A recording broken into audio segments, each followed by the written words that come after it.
Hi. Hi, Cana. Oh, it worked. Fantastic. Can you hear me all right? Yeah, I can hear you. Great, and I can hear you great and see you great. So thank you so much for joining us on Busch Hall. And I should say good evening to you in Europe. But before we get started, I just have a few opening remarks. I just want to remind everyone that Busch Hall is our virtual space where we reimagine art and identity through the lens of the Busch-Reisinger Museum. And it is generously funded by our German friends of the Busch-Reisinger Museum. And we're very grateful to them for making this conversation series and so much of what we do at the museum possible. As we begin today's talk, the Harvard Art Museums acknowledge that Harvard University is located on the traditional and ancestral land of the Massachusetts, the original inhabitants of what is now known as Boston and Cambridge. We pay respect to the people of the Massachusetts tribe, past and present, and honor the land itself, which remains sacred to the Massachusetts people. So welcome, Cana, and I'm really excited to be in conversation with you today. For those of you who are not yet familiar with Cana's work, she is a filmmaker, an artist, an activist based in Munich, and her films have been shown very widely at international film festivals and also in art exhibitions, primarily in Germany and in Austria, where she also studied. And we'll get into also some of your own personal history, Cana, as we're talking, so I won't say too much right now, but just want to point out for everyone that much of your work in film also revolves around history, various archives, including your own family archives, and really situating the knowledge of many forgotten stories or overlooked stories through the lens of the present day. And you use a lot of, you work a lot with present day protagonists who actually act out scenes and actions for your films. And so one of the themes that I was hoping we could talk about today is also that relationship between past and present and future. And you chose to call the talk today Continuities of Resistance. So we definitely want to get into that and unpack that as well. So anyway, welcome, Cana. Hello, thank you for the invitation, and hello also everyone who joins online, and hello everyone who will look into later, because it's going to be archived as well. Yes.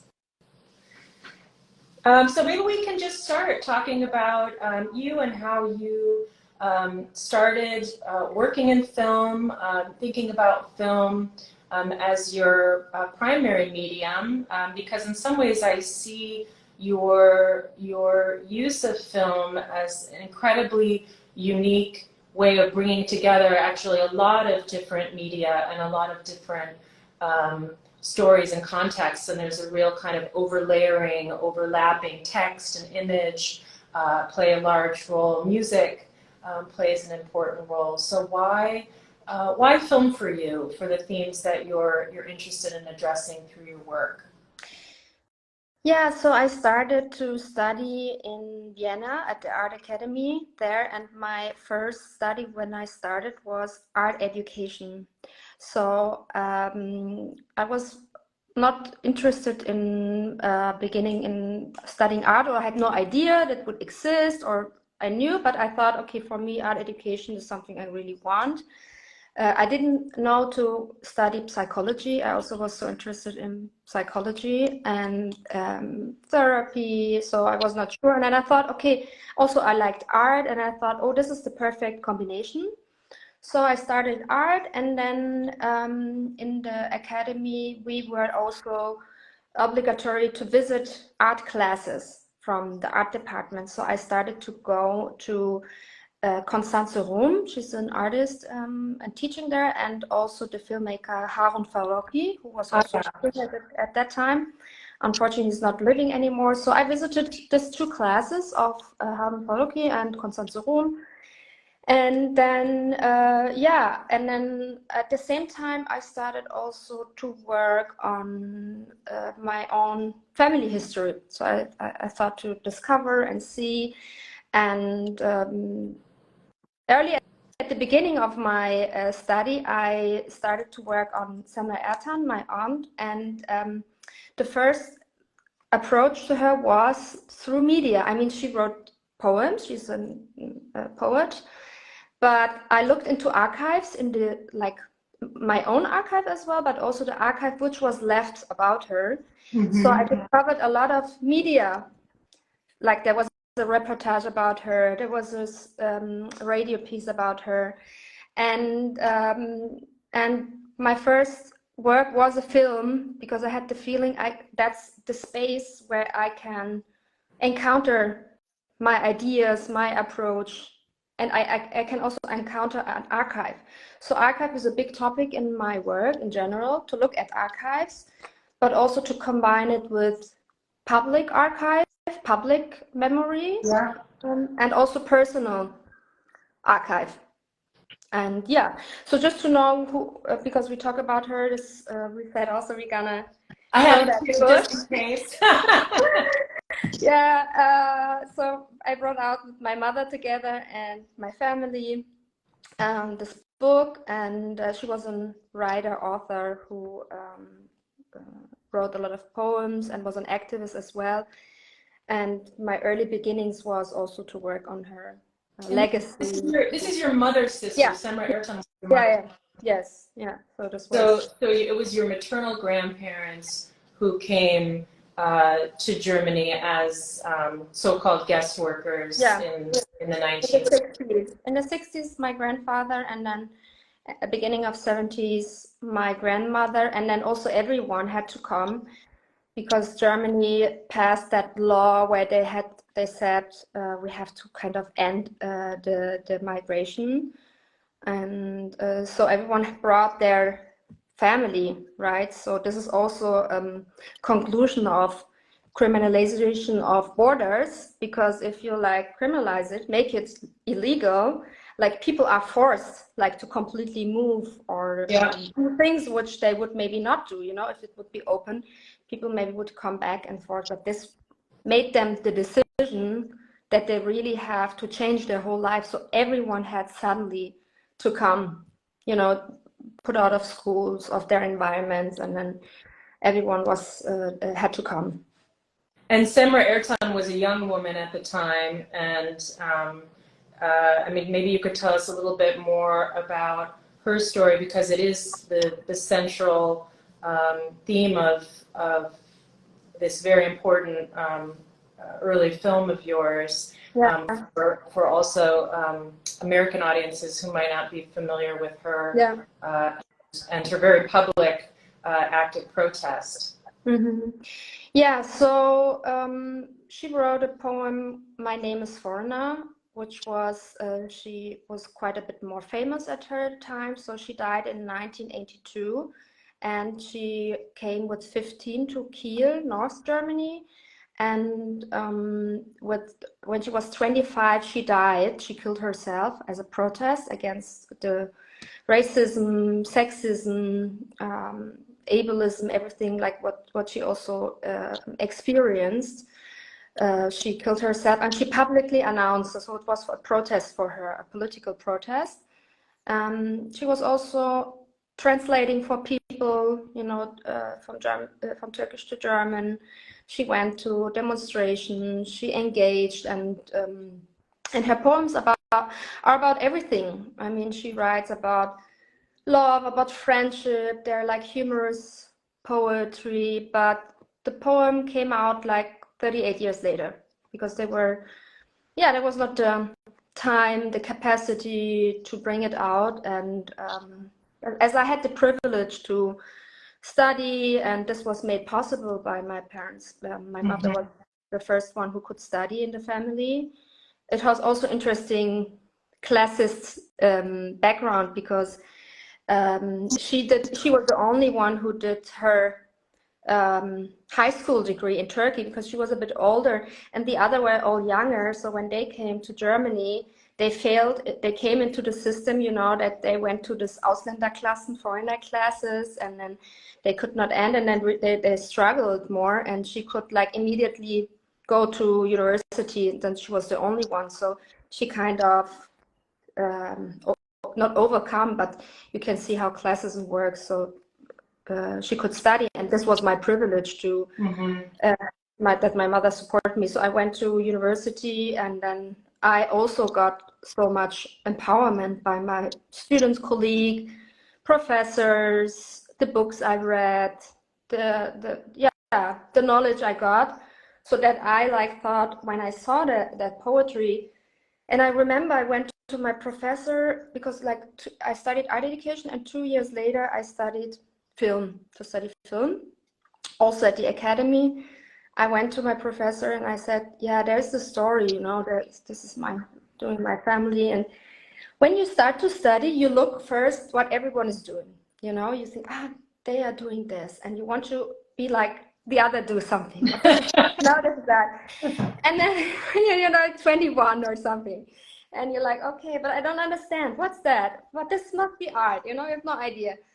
And then my professor, Constance Rum, she said to me, you know, you have to do something from your heart. Tell your own story. Tell the things which are affecting you, what you feel. And then I just like, okay, I skipped everything. I thought I saw this, but what do I see now? What do I want to tell? Yeah. Then I made that film, and then in the film is a love poem. You know, like at that time, I remember I saw everyone doing like, I don't know, abstract images and something, which is great as well, but I don't understand. No, and then in this short film, Semra Ertan, one of the main part is a love poem, and it's very emotional. Yeah. But and I think everything is valid, right? Every art is valid, but it's always good to listen to your own feelings, and this helped me a lot because even now when I do film art and or a book or write a text, it's important to also to listen to your own feelings. Yeah, and what do you want to tell to the people? What is your message? And this must be not a theoretical answer. Most of the time I have a feeling. I just know, okay, I want to research, I want to make this film, or and I want that to transport this and this feeling. It's rather an emotion in my head when I create an artwork than like a text or something theoretical. Although, of course, theory and everything is important.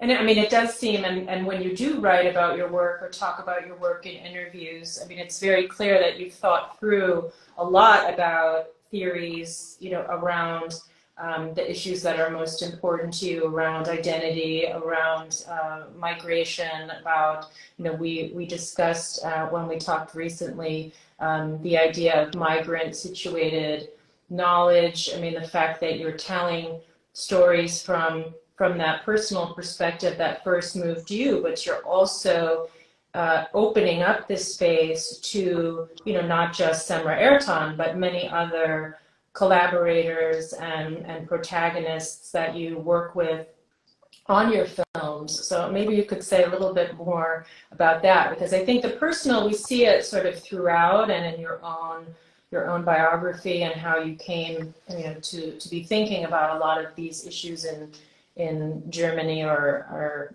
in, you know, Europe or the world today. But you started as an art educator. Is that kind of part of this idea of community and actually articulating that in a way that, you know, is something that people also respond to, not on a necessarily theoretical level, but also on a visual or emotional level? Yeah. No, I think the community is something, I mean, community is doesn't exist. It's a very broad word, so it's also, of course, problematic. But with community, I mean like the friends and people I work with and who have dealing with similar questions, and where I think we can like work together on like the crisis of today, you know, because I think for me, art um, I see it as also separated from the life, okay? And for me, art is also an answer or an idea, or it can be an imagination of to challenge the crisis of today. And this is for me the meaning of art. And so I don't care if it's, of course, many things are like a film, or I work with specific media, but at the end, I don't care of the media so much. I care of the content. So what are my questions, and what do I want to tell? And then most of the time, the form comes with it. So the beginning is, this was also a big learning process while studying, and I got a scholarship. It's called Kulturgamma. It's from an artist group, and there's also Marissa Lobo. She's really was also an important person for me in Vienna, and she said to me, you know, like, take care of the content, because sometimes you also, when you start to do art, and you're like, okay, how should it look like, and what should I do? And then she's like, okay, stop it. What is your content? And this is also in education and art education, you're like really interested in the questions, like what are our challenges, what are our imaginations. You know, there's a lot of sadness, and also the topics I work with, for example, the death of my aunt, the racism. I work also close with the artist Talia Feldman, and she's also an Berlin-based artist. And yeah, and we are like, we sat also together and said like, okay, there's a lot of pain, right? Like in the discrimination, and we work with this topic, but what are also our desires and imaginations for like a better future? It's a super maybe romantic to say it, but like, how do we want to imagine our society? And I think art can be the tool, because you can like really imagine it. You know, you create your own world with the music, with film, with text, with poetry, and it's really with yeah, songs. It's very powerful, because sometimes things are limited, and then we can really experiment it together with people. And I think that's, for me, the role of art. It's to show also the pain we have, but it's also to show like how we survive and how we imagine and what are our wishes. I think it's important also to not really criticize it, that there's also like, I saw it also in my own work, you know, that I am really like focusing also a lot on pain, and identity, right? So I'm like, okay, good, that's fine as well, but on the long term, what is like the role of it? Like, I also want to show a desire, like the pleasure, right? The hope. Well, And yeah, definitely. I mean, this happens in collaboration. I just released a music video with S-Rap. I worked now on my third music video. Once was with Julian Warner, Ezra, and yeah, and now the second of S-Rap. And yeah, that's also quite empowering and fun to work on that. Which I really enjoyed, actually. We'll put a link in to that and add Ezra to our Instagram message tomorrow, so that you can check out Jana's recent rap video. Which, you know, and if you hadn't told me, if I hadn't known that you had filmed it, I might have guessed, because, you know, even then you're drawing on personal archival footage of, you know, these sibling musicians, rappers, and there is a kind of sense in which you're layering on, you know, their history within, you know. And again, I don't know Turkish, so I didn't understand the lyrics necessarily, but it didn't really matter, because they were such powerful imagery that you were playing with in that. I wanted to come back. So you sort of resisted my mention of community, and said, you know, it's a kind of broad, kind of, you know, general term that maybe gets thrown around a lot, and you brought it back to really sort of your core and people, you know, really in your orbit that you work with or that you know, or family. And I'm curious, I had a colleague who watched the film, This Makes Me Want to Predict the Past, and was really curious if it's important to you actually that, you know, the sort of community beyond, let's say, you know, those closest to you, how they respond or receive the work, right? So young people in Germany with a, you know, what's called a migration background, you know, how they see it, or have you had actually the opportunity to, you know, to see how it, in some ways, you know, because I'm thinking also about our audience is very different, right? In the United States, we hope to show that film, or I will show that film next year in the exhibition here. It's a very different audience than also likely, you know, a young audience at the university, but not one that's going to look at the Munich shopping mall that you feature in the film and know anything, right, about the racist attack there that happened in 2016. Yeah. Yeah, so you're talking about the film I made in 2019. This Makes Me Want to Predict the Past. It's a 17.5-minute short film, which I shot on Super 8, black and white, in the shopping mall in Munich.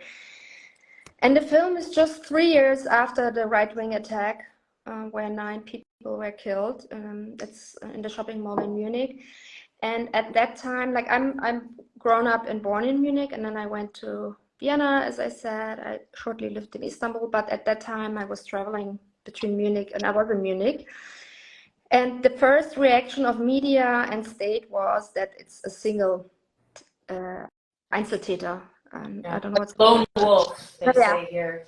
Yeah, the lonely wolf. Mm-hmm. So, and at that time, it was also the year when I founded with my mother and together with other people our initiative to remember Semra Ertan. So we are also an activist initiative in Hamburg, meeting regularly. So it's the beginning also. A few years later, I also started slowly to meet people who are also affected by right-wing terror in Germany, like Ibrahim Aslan and other different initiatives who are working on that. So I was, of course, had a political look on it, right? So quite clearly, and also many others, was not me the only one who knew this is not a single case. It's not a lonely wolf. It's a right-wing attack. But it took, I think, more than like 4 years until it was officially acclaimed as a right-wing attack, because they said it's an amoklauf. Like it's, yeah. I think in English it's also amok. I'm not run amok, yeah. That it's yeah. So, and it was the work of the families, most of the families, and who claimed that this is a right-wing attack. The guy was doing this.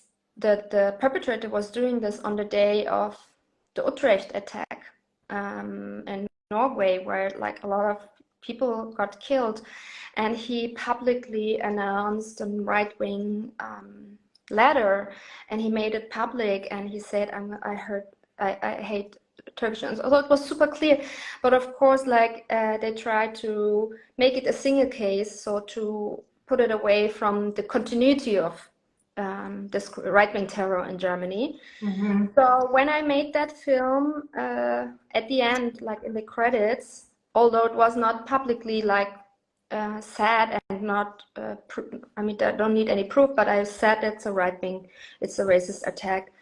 And also I worked with two young protagonists from also Munich, who go around the shopping mall, and I asked them like what, because the one also was her safe space. Like, although I mean there doesn't exist any safe space, but it's important to know for people who don't know Munich that this Olympia shopping mall was a space for like specifically people of color and from working class, like go there and like hang out, because a lot of places, you know, some people are not allowed to go in. So, and that was why it was targeted as well, and that's why becomes clear. exactly. Yeah. Yeah.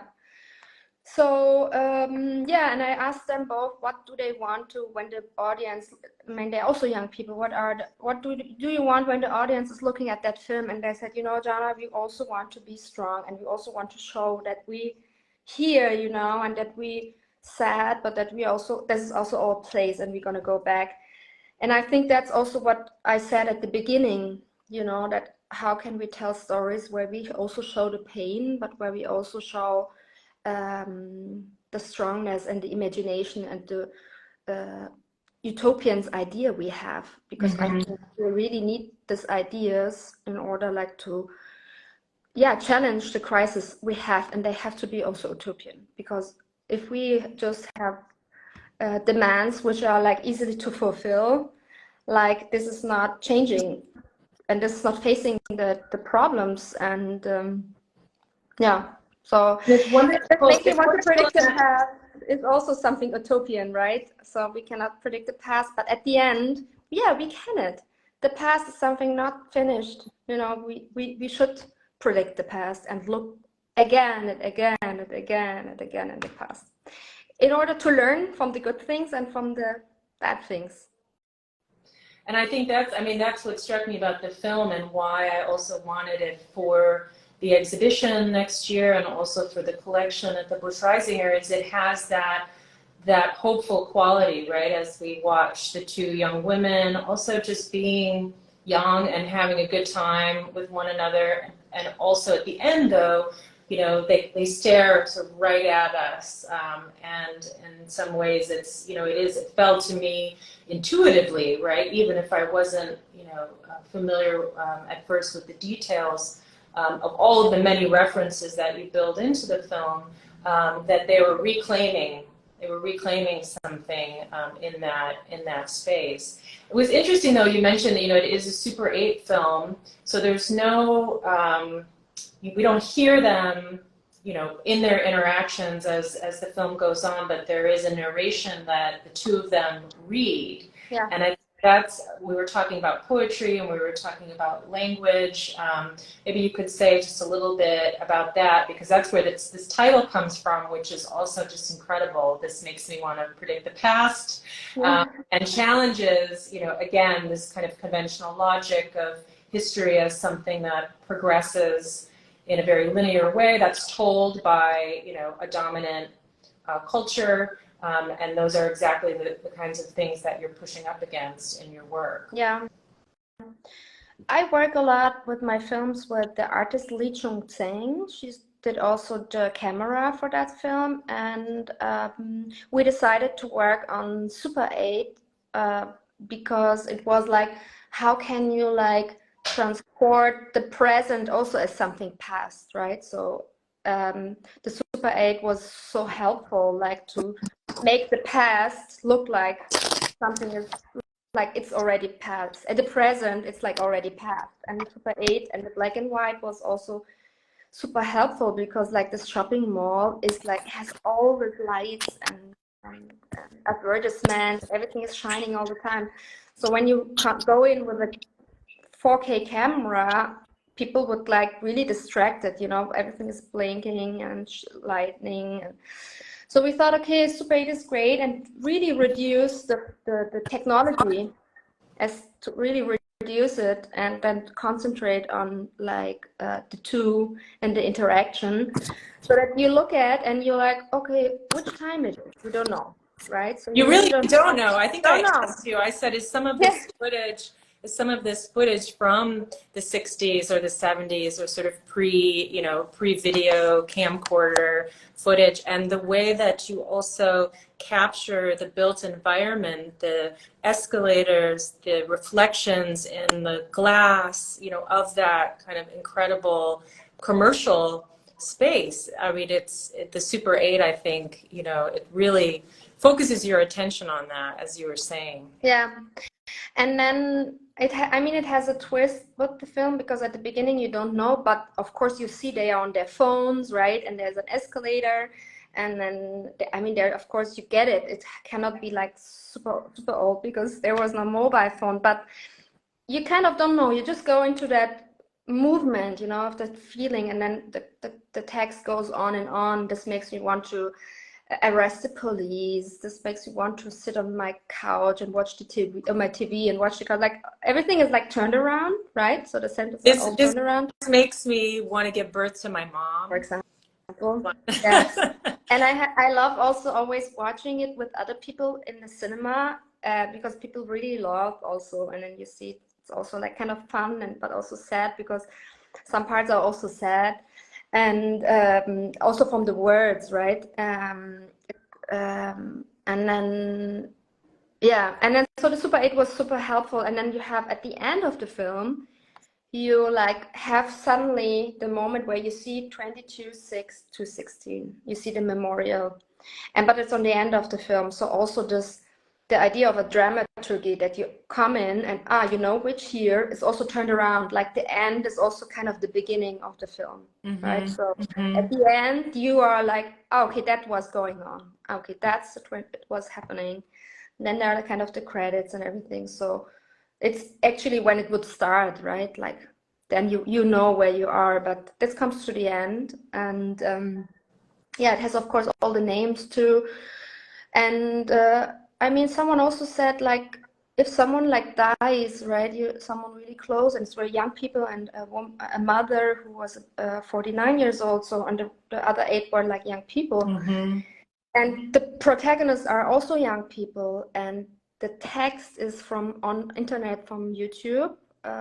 It's from the Childish Gambino song Redbone, that people commented in only on that song. People commented, this song makes me want to this and this and this.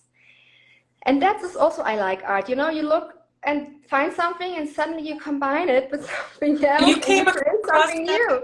I came just across through like boring time on internet, looking, music, having fun, just getting lost online, you know. And suddenly I found that song, like, wow, I love that song so much. And then I saw that music, and I'm like, oh my God, people are commenting. And then and that's where I saw that's where young people more, right? Because it's also like computer and McDonald's and my parents and my teacher. So it's very clear that it's many young people from the perspective that they're inverting. Exactly. And then they're inverting also to like, hey, also listen to our voice, right? Like that's our voice, and why do we think the world just exists like that? But also someone told me, you know, they really liked it, that it's like so turned around, or that makes them also sad, because when someone dies, your world changed, right? Your world is upside down. And especially, I mean, in general, when someone dies, but especially through that pain of like violence, threatened violence, which is like the most horrible way so you can lose someone. So it's also like just showing the pain of like losing someone, and maybe also even like the someone said also the idea of migration. You migrate, and your life is also changed completely, right? It's also upside down, and you lose someone. It's also this kind of feeling. So yeah, that's nice to see, because you said what are the respondings to that film. There's like a lot that also some people say, and that's also was my idea, that it's also honoring the young people as well, because I think young people, and that was also was my aunt. She was like 24, like, and she started to write with 15. And I think young people, without romanticizing it, like of course they cannot, we cannot put everything on them, but I think it's really like important to listen also to the ideas of children, young people, and they are also most of the time, a lot of times, also the ones who can show us another way, which is also art doing. That's wonderful. And I mean, I could keep speaking with you about this forever. I will say that, you know, we're running up on time, and I will post tomorrow a bit more about the film that we've been talking about. This makes me want to predict the past, also with some imagery, so that everyone can take a look learn a little bit more about that. But I wanted to ask you, in the spirit of what you just said, and you know, about giving voice. Would you be interested in reading Yeah. the poem Yeah. by Semra Ertan? Yeah, sure. My Name Sure. is Foreigner for Yeah. us. I'm really excited to hear it in English Yeah. for the first time. Yeah, And sure. I think that would be a wonderful way to end our conversation today. Yeah. Thanks everyone again for listening, for your time, and I really appreciate also the invitation. And yeah, I'm ending with the poem. My Name is Foreigner. We translated it in English together with my brother John. He's also here, so hi, John.